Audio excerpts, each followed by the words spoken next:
heç kim sənə bunu deməyəcək. Çünki bunu demək xoş deyil. Çünki insanlar səni həqiqətlə yox, ümidlə sakitləşdirməyi sevir.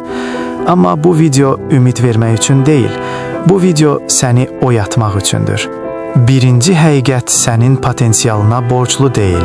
Sən istedadlı ola bilərsən, ağıllı ola bilərsən. Amma dünya bunların heç birinə görə sənə mükafat vermir. Dünya yalnız nəticəni tanıyır. İkinci həqiqət, sən sadəcə ləngsən. Artıq gecdir deyən insanların çoxu əslində qorxur. Başlamaqdan qorxur, uduzmaqdan qorxur və bu qorxunu vaxt keçdi adı ilə ört-basdır edir. Vaxt keçməyib, sən dayanmışdın. Üçüncü həqiqət, yoxluğundan yox, prioritetlərin yanlışlığından əziyyət çəkirsən. Vaxtın yoxdur deyirsən, amma vaxtın hara getdiyini bilmirsən. Enerjin yoxdur deyirsən, amma enerjini nəyə xərclədiyini düşünmürsən.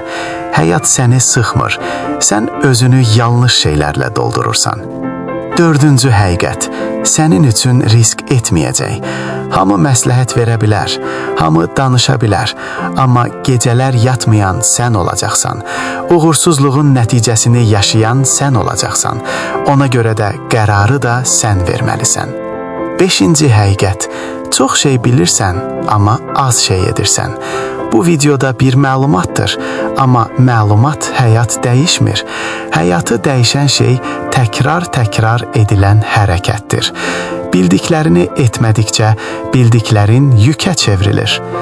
İndi bir sual var və bu sual sənin vicdanına ünvanlanıb. Əgər heç kim səni izləməsə, heç kim səni alqışlamasa, heç kim səni tərifləməsə, sən yenə də başladığın şeyi axıra qədər aparardınmı?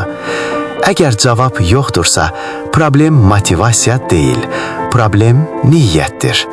Bu sözlər səni əsəbləşdirdisə, deməli sənə lazımdır. Çünki həqiqət həmişə rahat olmur. İndi iki seçimin var. Ya videonu bağlayıb hər şeyə davam edəcəksən, ya da bugün bir şeyi fərqli edəcəksən. Seçim sənindir.